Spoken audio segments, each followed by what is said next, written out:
got 38 on the right, 40 on the left today. And we're rolling. It's early morning in Kandahar and the RAF Tornado crews are flying round-the-clock missions, protecting the troops below. In the skies high above Helmand, Tornado pilot, Flight Lieutenant Scott, and navigator, Flight Lieutenant Napton, are on their first sortie of the day. Weather for the rest of the week, it's a bit of instability creeping in. It started with a weather briefing before they run through what their tasks will be. Their main role, offering close air support to NATO forces on the ground, anywhere in Afghanistan. At the start of Operation Moshtarak, they flew in 1 week, the same hours they'd normally fly in a month. It's what we trained to do, so to actually get there and achieve that end result of doing it for real is quite rewarding. The first time was quite slow, a slow build-up. The second time it was in support of some American troops, and the guy was literally screaming on the radio to get us down. So at that point you'd try and move things a little bit quicker. The RAF's Tornadoes have been in service for around 28 years, and the squadron that's been here since January has already flown more than 200 sorties and played a vital role in Operation Moshtarak.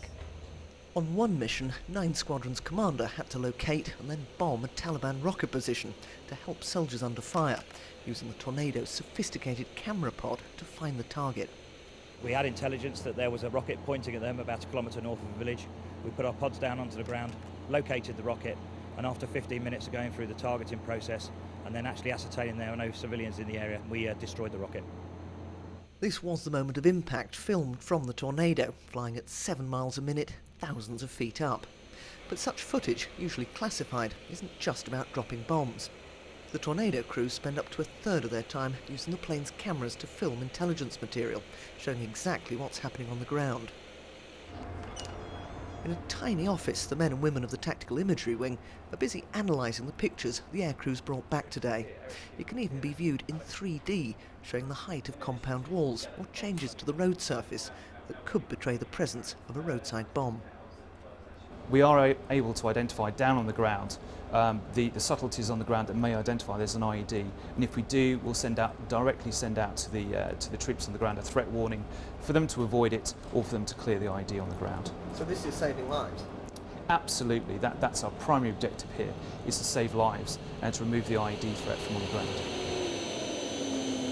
As the Tornadoes return, the engineers have hours of maintenance to do to make sure that nothing goes wrong in the air. But for the others, as darkness falls, it's the end of a long working day. There's just enough time to relax at the airbase cafe ahead of an early night and another dawn start tomorrow. Wyatt, BBC News, Kandahar.